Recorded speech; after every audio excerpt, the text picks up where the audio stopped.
اس نے الفاظ پک اپ کرنے شروع کر دیے. اتنی چھوٹی عمر میں اللہ نے اس کو سورہ ملک کا حافظ بنا دیا. تو یہ ماں پہ منحصر ہے کہ وہ چھوٹی عمر سے ہی بچے کے سامنے دین کی باتیں کرنے لگ جائیں. ماں بننا آسان ہے مگر ماں بن کر تربیت کرنا یہ مشکل کام ہے.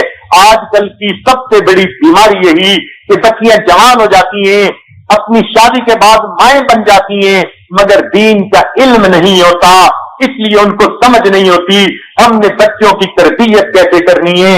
اس لیے ایسی محفلوں میں آنا انتہائی ضروری ہوتا ہے تاکہ بچیوں کو پتہ چل سکے کہ دینی نقطۂ نظر سے ہم نے اپنی اولادوں کی تربیت کیسے کرنی ہے.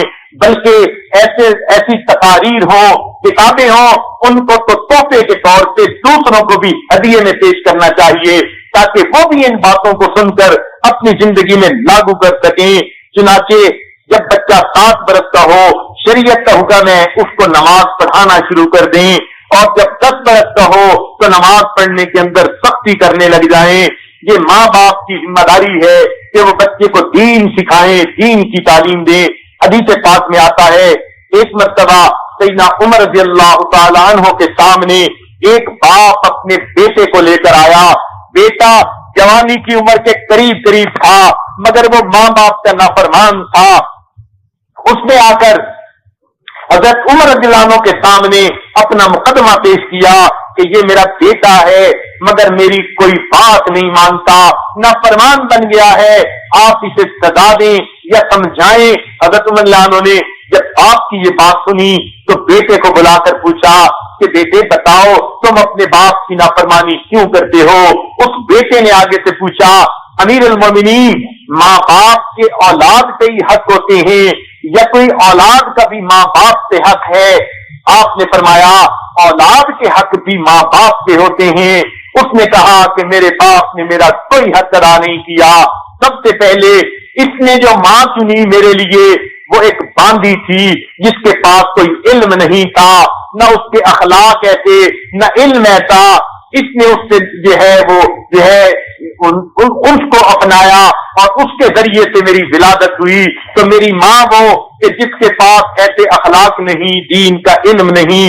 جب میری ولادت ہو گئی تو میرے باپ نے میرا نام جون رکھا.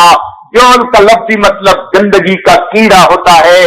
یہ بھی کوئی رکھنے والا نام تھا جو میرے ماں باپ نے رکھا. پھر ماں کے پاس کیونکہ دین کا علم نہیں تھا, اس نے مجھے کوئی دین کی بات نہیں سکھائی اور میں بڑا ہو کر جوان ہو گیا. اب میں نافرمانی نہیں کروں گا تو کیا کروں گا. عمر رضی اللہ عنہ نے جب یہ سنا, آپ نے فرمایا کہ ماں کے بیٹے سے زیادہ تو ماں باپ نے اس کے حقوق کو پامال کیا, اس لیے یہ بیٹے سے اب کوئی مطالبہ نہیں کر سکتے. آپ نے مقدمے کو خارج کر دیا. تو اس لیے ماں باپ کو چاہیے کہ وہ اولاد کو دین سکھائیں تاکہ بچے بڑے ہو کر اللہ کے بھی فرما بردار بنے, ماں باپ کے بھی فرما بردار بنے. شروع سے بچے کو نیکی سکھانا یہ ماں کی ذمہ داری ہوتی ہے. ان میں ایک نقطہ یہ بھی ذہن میں رکھ لیں کہ ماں کو چاہیے جب دینی شخصیات کا نام آئے, علماء کا نام, مشائخ کا نام, اولیاء کرام کا نام, انبیاء کرام کا نام, صحابہ کا نام, جب ایسی شخصیتوں کا نام آئے تو بڑے ادب کے ساتھ بچے کے سامنے نام لے. جب ماں دینی شخصیتوں کا نام ادب کے ساتھ لے گی تو بچے کو میسج ملے گا کہ بیٹا تم بھی ایسا بننا, تمہیں بھی عزت ملے گی. چنانچہ جب آپ اس طرح سے ان کو سامنے اچھا نام لیں گی تو بچہ عالم, حافظ, قاری بننے کی کوشش کرے گا, نیک بننے کی کوشش کرے گا. نیک بندوں کے احوال واقعات ان کو سنائیں اور بچے کو جو ہے ان کا تعارف کروائیں. جب آپ تعارف کروائیں گی تو بچے کے پاس ایک ذخیرہ علم کا آ جائے گا کہ میں نے بھی ایسے بننا ہے. عام طور پر بچوں کو عام طور پر مائیں اپنے بچوں کو اس قسم کے واقعات نہیں سناتی, بلکہ کبھی سنانا بھی ہے.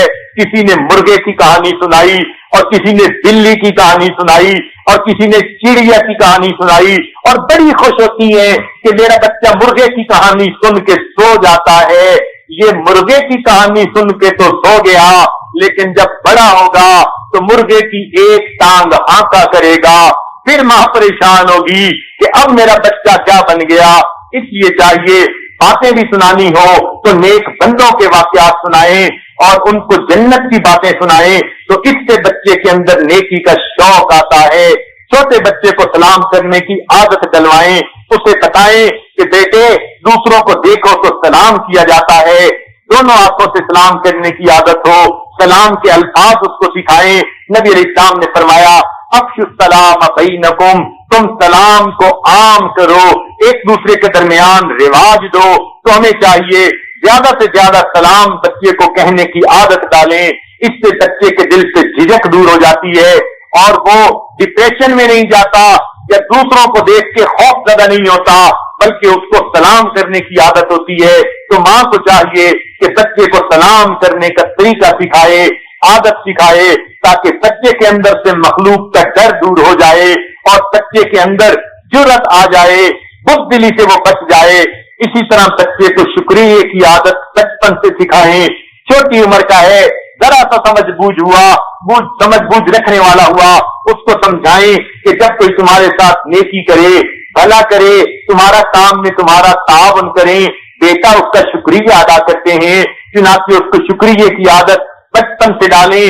جب وہ انسانوں کا شکر ادا کرے گا تو پھر اس کو اللہ کا شکر ادا کرنے کا بھی سبق مل جائے گا۔ نبی علیہ السلام نے فرمایا من لم یشکر الناس لم یشکر اللہ، جو انسانوں کا شکر ادا نہیں کرتا وہ اللہ کا بھی شکر ادا نہیں کرتا۔ تو یہ شکریہ کی عادت ہمیں ڈالنی چاہیے۔ عجیب بات ہے، ہمیں اتنا اس کا حکم دیا گیا، مگر آج شاید ہی کوئی ماں ہو جو اپنے بیٹے کو شکریہ کے الفاظ سکھائے، اور شکریہ میں تھینک یو کا لفظ مت سکھائیں، بلکہ جزاکم اللہ، جزاک اللہ خیرا، یہ الفاظ سکھائیں تاکہ بچے کو صحیح سنت کے مطابق شکریہ ادا کرنے کے الفاظ آتے ہوں۔ آج یہ عمل ہمارا تھا لیکن غیر مسلموں نے اس کو اپنا لیا۔ میرا اپنا واقعہ ہے کہ یہ آج ایک مرتبہ شاید 1987 کی بات ہے، پیرس سے نیو یارک کی طرف جا رہا تھا، جہاز کے اندر جب ایک سیٹ پر بیٹھا تو قدرت کی بات ہے کہ میرے ساتھ والی سیٹ پر ایک فرانسیسی لڑکی آ کر بیٹھی جس کے پاس اس کی 3 یا 4 سالہ بیٹی تھی۔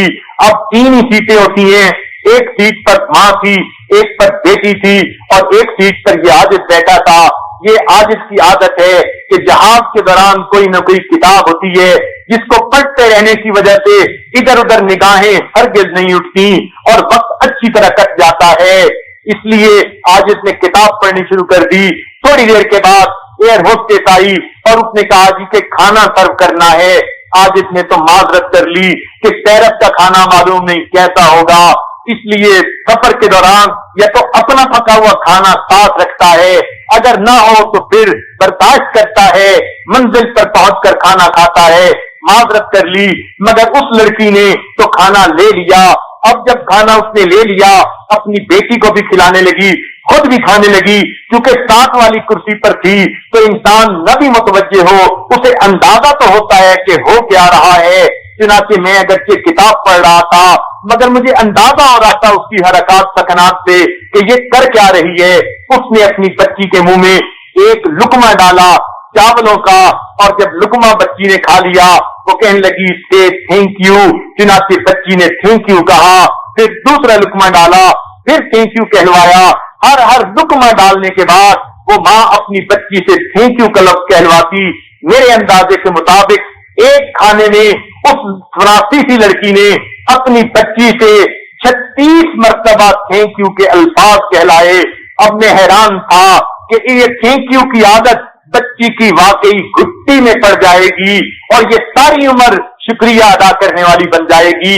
تو یہ عمل تو تھا مسلمانوں کا، مسلمان بیٹیوں نے بھلا دیا اور کافروں کی بیٹیوں نے اسے اپنا لیا۔ اس لیے ہمیں چاہیے ہم بچپن سے ہی بچے کو یہ آداب سکھائیں، سلام کرنے کی عادت ڈالیں، شکریہ کرنے کی عادت ڈالیں۔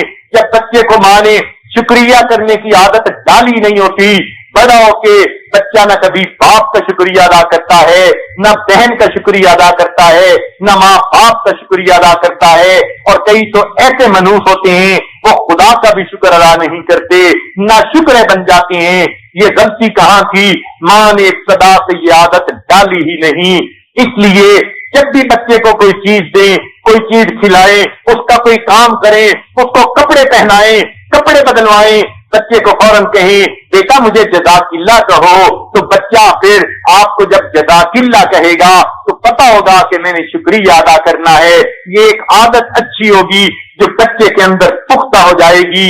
ایک بات بچے کو اور سکھائیں کہ بیٹے سب نیکیوں میں سے بڑی نیکی یہ ہے کہ تم نے کسی کو دکھ نہیں دینا، کسی کو تکلیف نہیں دینی۔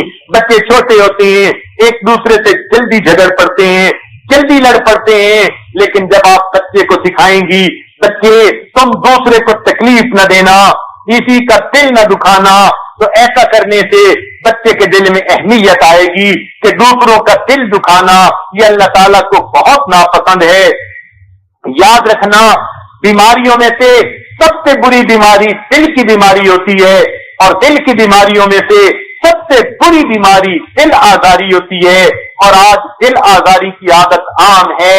ایسی باتیں کر دیتی ہیں، دوسرے کا دل جلتا رہتا ہے، دوسرے کا دل کئی دنوں تک غمگین رہتا ہے، ایسی جو ہے زہر والی بجھی ہوئی بات کر دیتی ہیں کہ دوسرا تنہائیوں میں جا جا کے روتا ہے۔ دوسرے کے دل کو دکھانا آج سب سے آسان کام بن گیا، حالانکہ اللہ کے ہاں سب سے زیادہ بڑا گناہ یہی ہے کسی بندے کے دل کو دکھا دیا جائے۔ کہنے والے نے کہا مسجد ڈھا دے، مندر ڈھا دے، ڈھا دے جو کچھ دھینے، پر کسی دا دل نہ ڈھاوی، دل وچ رب تائیں رہندے۔ تو مسجد گرا دے، مندر گرا دے، جو تیرے دل میں آتا ہے گرا دے، لیکن کسی کا دل نہ گرانا، اس لیے کہ دل میں تو اللہ تعالیٰ بستے ہیں۔ جب آپ بچے کو یوں سمجھائیں گی کہ دل اللہ کا گھر ہے، کسی کا دل نہ توڑنا، تو بچے کو احساس ہوگا کہ میں نے اچھے اخلاق اپنانے ہیں اور دوسرے کے دل کو صدمہ نہیں دینا۔ اگر بچہ کبھی لڑ پڑے تو آپ دیکھیں کہ کس کی غلطی ہے، اس کو سمجھائیں پیار سے، بیٹا ابھی غلطی کی معافی مانگ لو تو قیامت کے دن اللہ رب العزت کے سامنے تمہاری یہ غلطی پیش ہی نہیں ہوگی۔ تو بچے کو معافی مانگنے کی فضیلت سنائیں، معافی مانگنے کا طریقہ بتائیں، اس کے ذہن سے شرم ختم کریں، وہ بے جھجک ہو کے معافی مانگنے کا عادی بن جائے۔ غلطیاں چھوٹوں سے بھی ہوتی ہیں، بڑوں سے بھی ہوتی ہیں۔ بچے کو سمجھائیں کہ بیٹے جب بھی کوئی ایسی غلطی ہو جائے جو کام بندہ کر بیٹھے نہیں کرنا تھا تو ایسے وقت میں معافی مانگ لینی چاہیے۔ تو بندوں سے بھی معافی مانگے، اپنے بہن بھائیوں سے اگر بدتمیزی کرے یا اس نے کوئی ان کو دکھ تکلیف دی یا جھگڑا کیا تو وہ ان سے بھی معافی مانگے، اور پھر اسے کہیں کہ اللہ سے بھی معافی مانگ لو تاکہ اللہ تعالیٰ بھی آپ سے ناراض نہ ہو۔ ہر وقت اللہ تعالیٰ کی ناراضگی کی بات اس کے دل میں ڈالنا کہ نیک کام کرنے سے اللہ خوش ہوتے ہیں، فلاں کام کرنے سے اللہ ناراض ہوتے ہیں، حتیٰ کہ بچے کے دل میں یہ بات اتر جائے کہ اللہ کی ناراضگی سب سے بڑی چیز ہوتی ہے۔ یہ بچے کی اچھی تربیت کے لیے انتہائی ضروری ہوتی ہے۔ اب اس کا یہ مطلب نہیں کہ بچے کو شروع سے ہی ایسے قیدی بنا کے رکھ دیں کہ اس کو کھیلنے کودنے کا موقع ہی نہ دیں۔ 55 کی عمر کھیلنے کودنے کی ہوتی ہے۔ بچے کو جائز طریقہ سے اچھی طرح اچھلنے کھیلنے اور کودنے کا موقع عطا کریں، بھاگنے دوڑنے کا موقع عطا کریں۔ یہ بچے کی جسمانی صحت کے لیے ضروری ہوتا ہے۔ بچہ بچہ ہی ہوتا ہے، جب تک وہ کھیلے کودے گا نہیں اس کی جسمانی نشو و نما کیسے ہوگی؟ اور بچوں سے وہی کچھ توقع رکھیں جو بچوں سے رکھ سکتے ہیں، بڑوں جیسی توقعات مت رکھیے۔ بچے کچے ہوتے ہیں اس لیے باتیں بھی جلدی بھول جاتے ہیں، اس لیے ان کی چھوٹی چھوٹی معصوم باتوں سے شرارتوں سے کبھی کبھی درگزر بھی کر دیا کریں، انجان بن جایا کریں جیسے آپ نے دیکھا ہی نہیں، تو اس طرح بچے کی تربیت اچھی ہو جاتی ہے۔ امام شافعی رحمۃ اللہ علیہ کے بارے میں آتا ہے کہ 13 سال کی عمر میں انہوں نے علوم دینیہ کو حاصل کر لیا تھا، اور ایک جگہ انہوں نے درس قرآن بھی دینا شروع کر دیا تھا۔ عجیب بات ہے، 13 سال کی عمر میں انہوں نے درس قرآن دینا شروع کر دیا تھا۔ ہمارے مشائخ نے اسی طرح چھوٹی عمر میں بڑے بڑے کمالات حاصل کر لیے۔ خواجہ معصوم رحمت اللہ علیہ نے اپنے والد مجدد الثانی رحمت اللہ علیہ سے 12 سال کی عمر میں خلافت پا لی تھی۔ تو پہلے وقتوں کے حضرات بچپن سے ان کو نیکی ملتی تھی، ماں کی گود سے ان کو اثرات ملتے تھے، تو 12-15 سال کی عمر تک پہنچتے پہنچتے وہ بڑے علوم حاصل کر لیا کرتے تھے اور بڑے وہ معارف حاصل کر لیا کرتے تھے. کہ امام شافعی رحمۃ اللہ علیہ اگرچہ 55 کی عمر تھی مگر درس قرآن دینا شروع کیا. ان کے درس قرآن میں کئی بڑے بڑے بوڑھے سفید ریش آ کر بیٹھتے تھے، مشائخ آ کر بیٹھتے تھے اور ان کے علمی معارف پر مبنی درس کو سنا کرتے تھے. چنانچہ ایک مرتبہ امام شافعی رحمۃ اللہ علیہ درس دے رہے تھے اور درس تفسیر درس قرآن دے رہے تھے. اچانک 2 چڑیاں آپس میں لڑتی لڑتی ان کے قریب آ کر گری.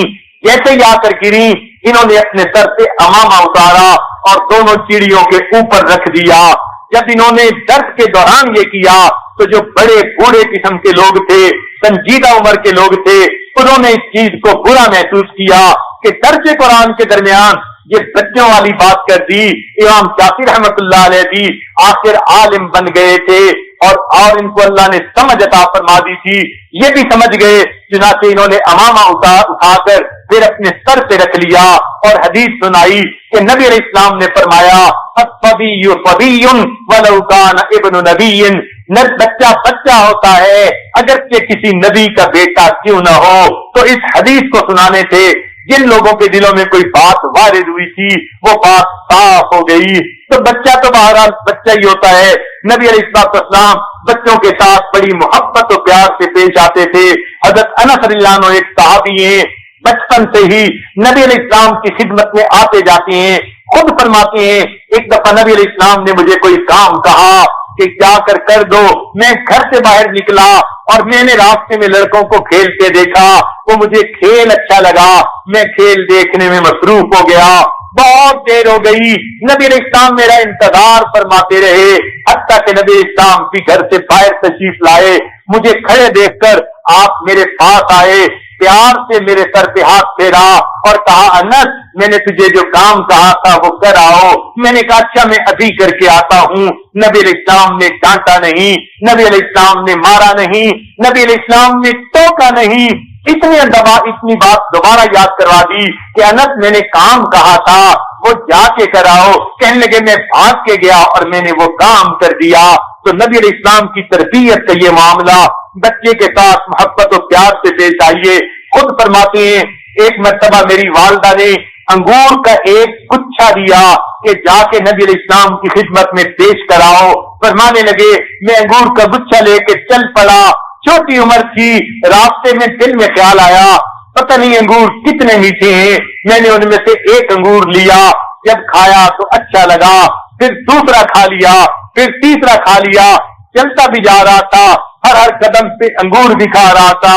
کہنے لگے پتہ تب چلا جب نبی اسلام کے گھر کے پاس پہنچا تو انگور کا پورا گچھا ختم ہو چکا تھا. اب میں چپ کر گیا کہ میں کیسے آگے جاؤں اور اس بات کو گول کر گیا. کافی دنوں کے بعد نبی علیہ السلام ہمارے گھر تشریف لائے. میری والدہ نے باتوں کے درمیان پوچھا اے اللہ کے محبوب میں نے آپ کی خدمت میں تحفہ بھیجا تھا، آپ کو کھجور پسند آپ کو وہ انگور پسند آ گئے. نبی علیہ السلام نے فرمایا مجھے تو انگور نہیں ملے، آپ سمجھ گئے کہ وہ میرے پیٹ میں پہنچ گئے. چنانچہ اس کے بعد نبی علیہ السلام جب مجھے ملتے تھے پیار سے مجھے دیکھتے تھے اور میرا کان پکڑ کر پیار سے کہتے انس میرے انگور کا گچھا کہاں ہے. آپ بھی مسکراتے میں بھی مسکراتا اور پھر اس بات کو چھوڑ دیتے تھے. تو دیکھو نبی علیہ السلام نے کتنے پیار سے اس بچے کی تربیت فرمائی اور پیار اور شفقت کا معاملہ فرمایا. خود فرماتے ہیں میرے بھائی نے ایک طوطا پالا ہوا تھا، پرندہ پالا ہوا تھا اور ایک مرتبہ اس کا پرندہ مر گیا. نبی علیہ السلام اس کے بعد جب بھی ہمارے گھر آتے میرے بھائی کو چونکہ صدمہ پہنچا تھا، وہ اس سے کھیلتا تھا اس پرندے کے مرنے سے، تو نبی علیہ السلام میرے بھائی کو بلاتے اور فرماتے یا ابا عمیر ما فعل النغیر، او ابو عمیر تیرے پرندے نے تیرے ساتھ کیا کیا، تجھے چھوڑ کے چلا گیا. یعنی چھوٹے بچے کے ساتھ ایسی بات کرتے جو چھوٹے بچے کے دل کے مطابق ہو، ذہنی سطح کے مطابق ہو. چنانچہ یہ بچے نبی علیہ السلام سے والہانہ محبت کرنے والے بن جاتے.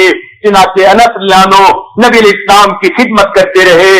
فرماتے ہیں میں نے نبی علیہ السلام کی کئی سال خدمت کی، نہ آپ نے مجھے کبھی مارا، نہ کبھی مجھے ٹوکا، نہ مجھے کبھی روکا، میں نے آپ کی زبان سے لا کا لفظ نہیں سنا۔ اتنے مثبت طریقے سے اللہ کے محبوب میری تربیت فرماتے تھے۔ تو یہ تربیت ہمارے لیے آج مینار ہے روشنی کا۔ ماؤں کو چاہیے جو بھی اللہ کے محبوب کے نقش قدم پر چلتے ہوئے بچوں کی پیار اور محبت کے ساتھ تربیت کریں، لیکن پیار اور محبت کا یہ مطلب نہیں کہ بیجا لاڈ پیار کے ذریعے بچے کو بگاڑ ڈالیں۔ یاد رکھنا، بچہ غلطی کرے تو غلطی کی نشاندہی ضرور کرنی ہے۔ غلطی کو دیکھ کر چپ ہو جائیں گی تو بچہ غلطی کے اوپر پکا ہو جائے گا۔ تو غلطیوں پہ خاموش رہنا بڑی غلطی ہوا کرتی ہے۔ پیار سے سمجھائیں، الجھے نہیں، ناراض نہ ہو، کوسے نہیں، صاف پیار سے اس کو سمجھائیں کہ بیٹے ایسے نہیں، ایسے کرنا چاہیے۔ جب آپ سمجھائیں گی، عام طور پر دیکھا کہ مائیں تو صرف روک ٹوک کرتی ہیں، سمجھاتی نہیں۔ بچے کو بات بیٹھ کے سمجھانی پڑتی ہے، دلیلیں دینی پڑتی ہیں۔ بچہ بات کو سنتا ہے تب جا کے وہ بات اس کے ذہن میں آ جاتی ہے۔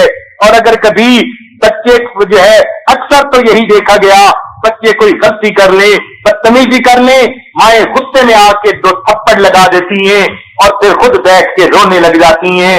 یہ 2 تھپڑ لگا کے خود بیٹھ کے رونے کا کیا فائدہ؟ اس سے تو بہتر تھا بچے کو پیار سے بیٹھ کے سمجھاتی، ثابت کرتی کہ دیکھے جو کام آپ نے کیا یہ برا کام ہے۔ جب بچے کے ذہن میں یہ بات اتر جاتی، وہ آئندہ اس غلطی سے باز آ جاتا۔ یاد رکھیں، اگر بچے کو نیک کسی برے کام کے اوپر آپ سزا دینا چاہتی ہیں تو سزا ایسی ہو کہ جو بچے کے لیے نفرت کا باعث نہ بنے، تنگی کا باعث نہ بنے۔ سزا بھی ہو تو ایسی ہو کہ بچہ اس کو بوجھ سمجھے مگر ہلکا بوجھ سمجھے۔ نفرت پیدا نہیں کرنی ہوتی، تربیت دینے والے سے معاشرت نہیں پیدا کرنی ہوتی، بلکہ بچے کو سمجھانا ہوتا ہے۔ اور اگر برے کام پہ ماں بچے کو روک ٹوک کرتی ہے تو بچے کا حق بنتا ہے جب وہ کوئی اچھا کام کرے تو ماں پھر اسے شاباش بھی دے۔ عام طور پر دیکھا، مائیں بچوں کو شاباش نہیں دیتی، ان کی تعریف نہیں کرتی۔ بچے تعریف سے خوش ہوتے ہیں، بچے اپنے اچھے کام کو دیکھ کے خوش ہوتے ہیں۔ جس کام کو آپ سمجھیں کہ یہ اچھا ہے، بچے کی خوب تعریف کریں، اس کو انکریج کریں۔ جب بچے کو آپ انکریج کریں گی، بچہ اس کام کو بار بار کرنے کی کوشش کرے گا۔ مثلاً مہمان آئے، بچے نے جا کے سلام کیا، آپ کو بتایا امی میں سلام کر کے آیا ہوں، اب سارا دن بچے کو بار بار کہتی رہے بیٹے تم نے بڑا اچھا کام کیا، میرا بڑا دل خوش ہوا۔ ایک تو بچے کی عادت پکی ہو جائے گی، اور دوسرا وہ یہ بھی محسوس کرے گا میں اچھے کام بھی کرتا ہوں۔ یہ نہ محسوس کرے کہ بس اماں تو اس جو ہے شخصیت کا نام ہے کہ جو ہر وقت بندے کو روک ٹوک کرنے والی ہوتی ہے۔ تو اگر روک ٹوک بھی کریں تو بچے کو انکریج بھی کریں، شاباش بھی دیں، تعریفیں بھی کریں، ہر اچھا کام کرنے سے بچے کو انعام دیں۔ انعام سے بچے اور زیادہ جلدی راغب ہوتے ہیں۔ یہ تو اب جانوروں میں بھی دیکھا گیا۔ دیکھیے مچھلیاں جو ہے وہ کرتب کرتی ہیں، چھلانگیں لگاتی ہیں، یا مرد انسانوں کے بتانے پر جیسے مختلف قسم کے کھیل کرتی ہیں، تو ان کو بھی ان کے ٹرین کرنے والے منہ کے اندر مچھلیاں ڈالتے ہیں۔ تو اگر ایک جانور کو انعام ملتا ہے تو جانور بھی تربیت پا جاتا ہے۔ اگر انسان کے بچے کو انعام ملے گا پھر وہ کیوں نہیں تربیت پائے گا؟ اب ان ساری باتوں کا خیال ماں کو اس لیے رکھنا ہوتا ہے کہ ماں ہر وقت گھر میں ہوتی ہے، مگر اس کا یہ مطلب بھی نہیں کہ ماں کے ذمے سب کچھ پڑ گیا، باپ صاحب فارغ ہو گئے۔ جب باپ گھر میں آئے اسے چاہیے اب اپنی بیوی کو ذرا بچے سے فارغ کر دے، بچے کو خود لے کر بیٹھے، پیار کی باتیں کرے، وہ بچے کی تربیت کی باتیں کرے۔ جب بچہ ماں سے بھی تربیت کی باتیں سنے گا، باپ سے بھی تربیت کی باتیں سنے گا، تو پھر بچے کے اندر دینداری پکی ہو جائے گی۔ مگر اب تو حالت یہ ہے کہ جب ماں ہوتی ہے تو بچے کو ڈانٹ رہی ہوتی ہے، اور جب باپ آتا ہے وہ اس کی ماں کو ڈانٹ رہا ہوتا ہے، تو بچہ یہی سمجھتا ہے دنیا میں ڈانٹ کے سوا اور کچھ نہیں ہوتا، تو بچے کی شخصیت اچھی نہیں ہوتی۔ اس لیے چاہیے اگر میاں بیوی نے کوئی ڈائلاگ کرنے ہی ہے، تل ہی گئے ہیں، تو وہ بچے سے علیحدہ جا کر لیں، اپنی حسرت وہاں مٹا لیں. بچے کے سامنے کریں گی، نہ اس کے دل میں ماں کی عظمت رہے گی، نہ اس کے دل میں باپ کی عظمت رہے گی. اس چیز کا بڑا خیال کرنا چاہیے. جب بچے، اور یہ بھی بات ذہن میں رکھیں کہ جب بچے کو اہمیت نہیں ملتی تو بچہ پھر ضد کر کے اور رو رو کر اپنی اہمیت جتلاتا ہے. یہ بچے کے اندر فطری تقاضا ہوتا ہے، وہ اہمیت چاہتا ہے. اگر آپ بچے کو اگنور کرنا شروع کر دیں گی تو وہ بچہ پھر یا روئے گا یا ضد کرے گا یا آپ کا کام نہیں کرے گا، اور حقیقت میں وہ آپ سے امپورٹنس مانگ رہا ہوتا ہے. مائیں اس بات کو سمجھنے کی کوشش کریں. بچے کو ویسے ہی آپ امپورٹنس دے دیں گی تو پھر بچہ ضد نہیں کیا کرے گا بلکہ کام جلدی کر دیا کرے گا. بچے کے کام میں جب رکاوٹ پیدا ہو یا نظر انداز کرے تو پھر بچے کو غصہ آتا ہے. ہر ماں کو چاہیے وہ بچے کی نفسیات کا مطالعہ کرے. یاد رکھنا، ہر بچہ علیحدہ دماغ لے کے پیدا ہوتا ہے. ضروری نہیں ہوتا ایک ماں باپ کے چند بچے ایک جیسی شخصیتوں کے مالک ہوں. کچھ بچوں کے اندر بزدلی ہوتی ہے، کچھ کے اندر شرمیلا پن ہوتا ہے، کچھ کے اندر بہادری ہوتی ہے، کچھ کے اندر ضدی پن ہوتا ہے. مختلف بچوں کی طبیعتیں مختلف ہوتی ہیں. اب ماں کو چاہیے کہ وہ بچے کی نفسیات کا مطالعہ کرے. مطالعہ کرنے کے 3 طریقے ہیں. ایک تو آبزرویشن رکھے کہ میں بچے کو جب کیوں کہتی ہوں وہ کیسے ریسپونڈ کرتا ہے، کس وقت میں کون سی بات مان لیتا ہے، کس وقت میں کون سی بات نہیں مانتا. تو جب یہ آبزرویشن رکھے گی اس کو پتا ہوگا کہ میں نے کس بچے کو کیسے ہینڈل کرنا ہے. ایک تو آبزرویشن کے ذریعے سے، اور دوسرا اگر کبھی کوئی بات بچہ پوری کر جائے تو پھر جب پیار کا وقت ہو، وہی بچہ جس نے ضد کی، جس نے بات نہ مانی اور پھر ماں سے تھپڑ بھی کھا لیے، تھوڑی دیر کے بعد کھانا کھاتے ہوئے امی سے پیار کی باتیں بیٹھا کر رہا ہوگا. جب آپ دیکھیں یہ امی سے پیار کی چھوٹی چھوٹی باتیں کر رہا ہے، اس وقت آپ اس سے سوالات پوچھیں. بیٹے آپ نے ایسا کیوں کیا تھا، ایسا آپ نے کیوں کیا تھا، آپ کے ذہن میں سوچ کیا تھی. تو یہ ماں جو ان سے سوالات پوچھے گی، ان سوالات کے پوچھنے سے بچے کی ذہنی کیفیت سامنے آ جائے گی. یہ دوسرا طریقہ ہے بچے کی نفسیات کا مطالعہ کرنے کا. اور تیسرا یہ کہ بچے کے ساتھ برتاؤ اس کے مطابق کریں. تیسرا یہ ہے کہ بچے سے مشورہ کر لیا کریں کہ بیٹے ایک بات بتاؤ کہ جب میں تمہیں ایسا کہتی ہوں اور آپ میری بات مان لیتے ہو، دیکھو مجھے کتنی خوشی ہوتی ہے. کئی دفعہ میں کہتی ہوں تم نہیں مانتے، وجہ کیا ہوتی ہے؟ تو بچے سے مشورہ پوچھا کریں.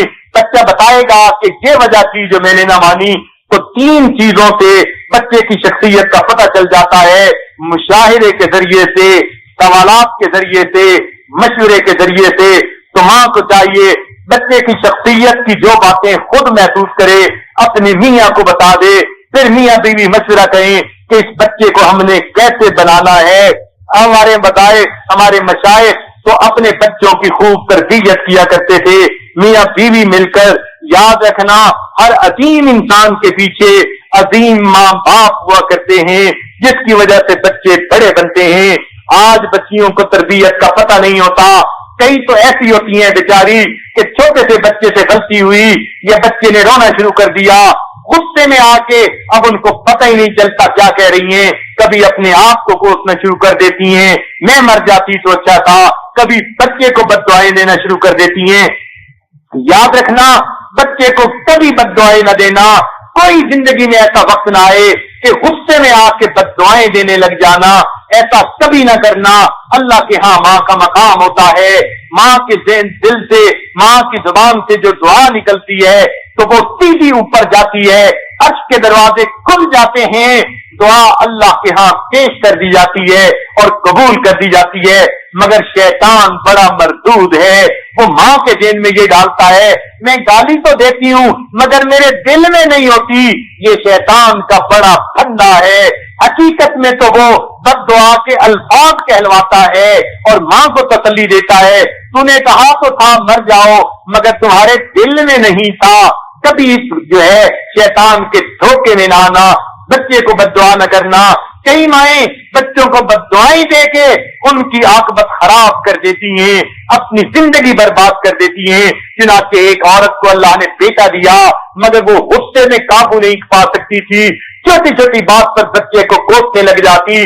ایک دفعہ بچے نے کوئی بات ایسی کر دی، غصہ آیا، کہنے لگی تو مر جاتا تو اچھا تھا۔ اب ماں نے جب یہ الفاظ کہہ دیے، اللہ نے اس کی دعا کو قبول کر لیا، مگر بچے کو اس وقت موت نہیں دی، بلکہ بچے کو اللہ نے نیک بنایا، اچھا بنایا، لائق بنایا۔ وہ بیٹا بڑا ہوا، این بھرپور جوانی کا وقت تھا، نیک بن گیا، لوگوں میں عزت ہوئی، لوگ نام لیتے، بیٹا ہو تو فلاں جیسا ہو۔ پھر اللہ نے اس کو وقت دیے، کاروبار بھی اچھا ہو گیا۔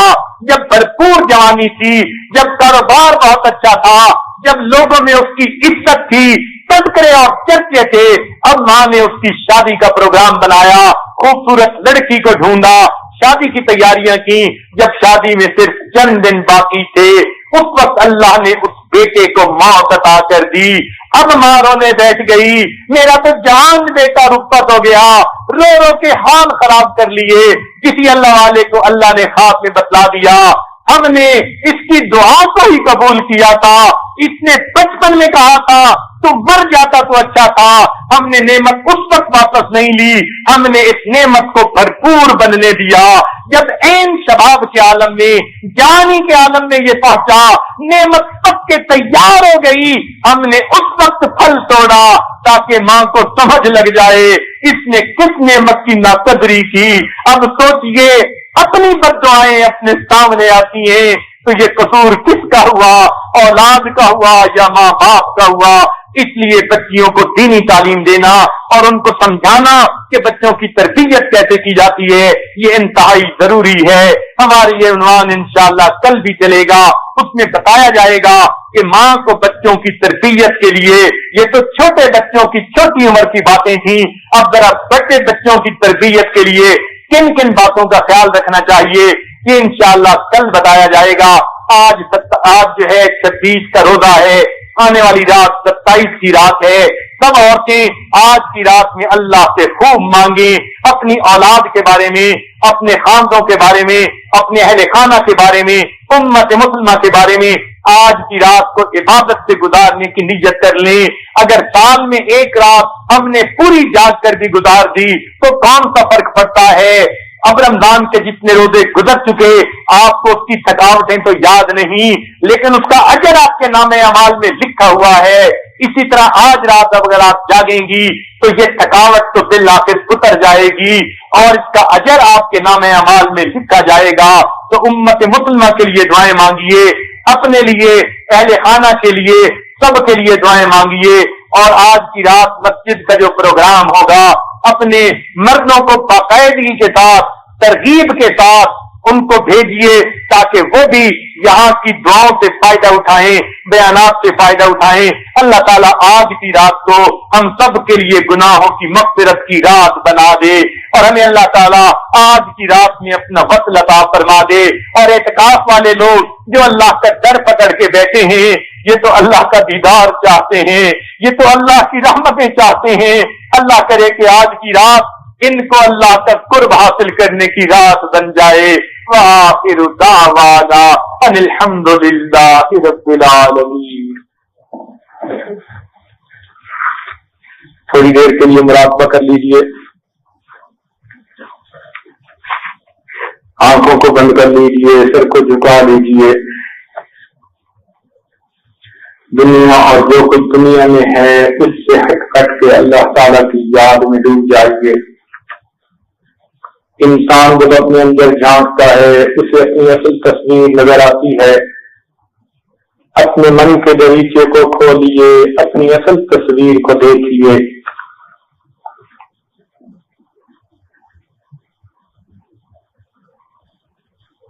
لا الہ الا اللہ محمد رسول اللہ۔ دعا کیجیے۔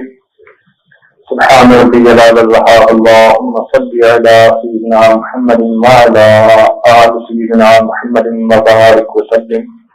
ربنا ظلمنا انفسنا وان لم تغفر لنا وترحمنا لنکونن من الخاسرین۔ اے مالک ہمارے گناہوں کی مغفرت فرما، ہماری خطاؤں سے درگزر فرما، ہمارے عیبوں کی پردہ پوشی فرما، ٹوٹے پھوٹے نیک عملوں کو قبول فرما۔ اللہ ہمیں اپنا بنا، اپنی یاد والا بنا، اپنی محبت، اپنی معرفت، اپنا ذوق شوق نصیب فرما۔ اللہ ہمارے آنے والے وقت کو گزرے وقت سے بہتر فرما، آنے والی زندگی کو گزری زندگی کا کفارہ بنا۔ اللہ ہمارے روزوں کو قبول فرما، تراویح کو قبول فرما، یہاں آنے مل بیٹھنے اور نیک باتیں کہنے سننے کو قبول فرما، اور اس کے بدلے ہماری اصلاح فرما۔ اللہ اولادوں کو نیکوکار بنا، فرما بردار بنا، ماں باپ کی آنکھوں کی ٹھنڈک بنا، اولاد کے غموں سے محفوظ فرما، اولاد کے دکھوں سے محفوظ فرما، اولاد کی پریشانیوں سے محفوظ فرما، قیامت تک آنے والے نسلوں کے ایمان کی حفاظت فرما، گھروں کے جھگڑوں کو ختم فرما، گھروں کے اندر سکھ سکون کی زندگیاں نصیب فرما۔ اے اللہ جہاں جہاں میاں بیوی ہیں سب کے اندر محبتیں عطا فرما، سب گھروں کے اندر الفتوں کی زندگی نصیب فرما۔ اے اللہ نفرتوں بھری زندگی سے محفوظ فرما، جھگڑوں والی زندگی سے محفوظ فرما۔ اے اللہ یہ تیرے رمضان مبارک کا مہینہ ہے، اے اللہ ہمارے اس میں جہنم سے بری فرما، اپنی رضا نصیب فرما۔ اے اللہ ہماری نیک حاجات کو پورا فرما۔ اے اللہ یہ آپ کی بندیاں دور دور سے چل کے آتی ہیں، اللہ ان کی نیک مرادوں کو پورا فرما، ان کے دل کی نیک تمناؤں کو پورا فرما۔ اے اللہ جن مستورات نے باپردہ زندگی گزارنے کے ارادے کر لیے، اللہ ان کی مدد فرما، اے اللہ ان کی مدد فرما، اللہ ان کی مدد فرما۔ اے اللہ قیامت کے دن ان کے گناہوں سے رحمت کا پردہ ادا فرما، قیامت کی شرمندگی سے محفوظ فرما، اللہ قیامت کے دن ان کے ساتھ رحمت کا معاملہ فرما۔ اے اللہ تیری ان بندیوں نے تیرے حکم کی عظمت کو دیکھتے ہوئے اس کو قبول کر لیا، اللہ تو ان کی زندگیوں کو قبول فرما، اللہ ان کو آئندہ پریشانیوں سے محفوظ فرما، دکھوں سے محفوظ فرما، اللہ اپنی خاص بندیوں میں شامل فرما۔ اے اللہ تو چاہتی ہیں عمل کرنا، کچھ رکاوٹیں ہیں نفس کی طرف سے یا لوگوں کی طرف سے، اللہ ان رکاوٹوں کو دور فرما۔ میرے مولا ہمارے ساتھ در گزر کا معاملہ فرما، اے اللہ ہماری نیک تمناؤں کو پورا فرما، جنہوں نے دعاؤں کے پیغامات دیے اللہ ان سب کی نیک حاجات کو پورا فرما۔ رب کریم امت مسلمہ کو عزت رفتہ نصیب فرما، جنہوں نے دعاؤں کے لیے ہمیں کہا، خط لکھے، خون لیے، ہم سے وعدے کیے، اے اللہ ان سب کو ان دعاؤں میں حصہ نصیب فرما، اور اس کے بدلے قیامت کے دن ان کے حقوق سے ہمیں سبکدوش فرما۔ ہمارے والدین عزیز اقارب مشائخ کی دنیا سے رخصت ہو چکے، اے اللہ ان کی مغفرت فرما، اور جن کی آپ نے مغفرت کر دی قرب کے اعلیٰ درجات عطا فرما۔ ربنا تقبل منا انك انت السميع العليم تب علينا انك انت التواب الرحيم صلى الله تعالى على خير خلقه سيدنا محمد وآله وأصحابه أجمعين برحمتك يا أرحم الراحمين۔